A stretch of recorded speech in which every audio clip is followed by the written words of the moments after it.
ক্ষমতার অপব্যবহার করে দুর্নীতির মাধ্যমে কোটি কোটি টাকার অবৈধ সম্পদের পাহাড় গড়েছেন সাবেক স্বরাষ্ট্রমন্ত্রী আসাদুজ্জামান কামাল।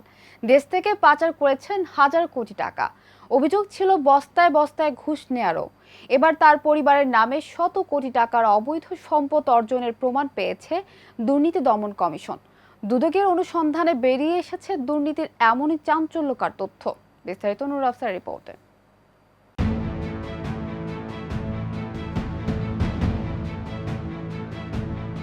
আওয়ামী সরকারের প্রভাবশালী সাবেক স্বরাষ্ট্রমন্ত্রী আসাদুজ্জামান খান কামাল ও তার পরিবারের নামে শত কোটি টাকার অবৈধ সম্পদ অর্জনের প্রমাণ পেয়েছে দুর্নীতি দমন কমিশন।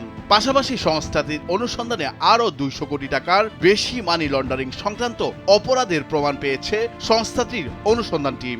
সব মিলিয়ে আপাতত 300 কোটি টাকার বেশি দুর্নীতির প্রমাণ মিলেছে। আর ওই দুর্নীতি ও অনিয়মের অভিযোগে আসাদুজ্জামান কামাল, তার স্ত্রী লুৎফুল তাহমিনা খান, তার ছেলে শাফি মুদাচ্ছের খান, মেয়ে সোফিয়া তাসনিম খান ও সহকারী একান্ত সচিব মনির হোসেনকে আসামি করে মামলার প্রস্তুতি নিচ্ছে বলে জানা গেছে।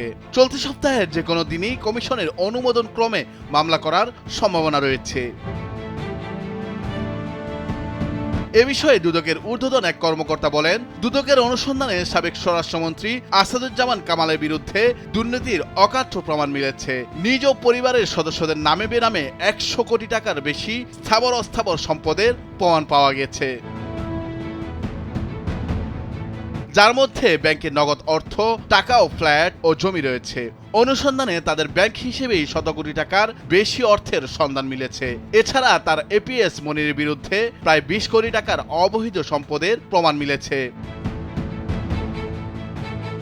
তিনি আরও বলেন, দুদক টিম ওই 5 জনের বিরুদ্ধে অন্তত 200 কোটি টাকার মানি লন্ডারিং সংক্রান্ত অপরাধের প্রমাণ পেয়েছে। আপাতত এসব কারণেই মামলা সুপারিশ করা হয়েছে। তবে আমাদের বিশ্বাস, তদন্তে তাদের এর চেয়ে বহুগুণ সম্পদ ও মানি লন্ডারিং সংক্রান্ত অপরাধের তথ্য পাওয়া যাবে।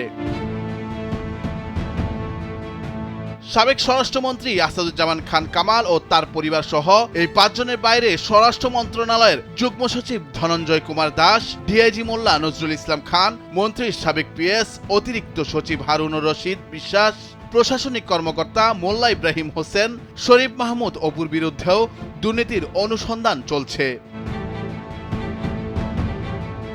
সাবেক স্বরাষ্ট্রমন্ত্রীর ওই সিন্ডিকেটের বিরুদ্ধে পুলিশ, মাদকদ্রব্য নিয়ন্ত্রণ অধিদপ্তর বস্তায় বস্তায় কোটি টাকা আদায় করার অভিযোগ ছিল, যার মাধ্যমে হাজার কোটি টাকা হাতিয়ে নিয়েছেন Kamal Harun syndicate. Nurul Afsar, news desk, ভোরের কাগজ।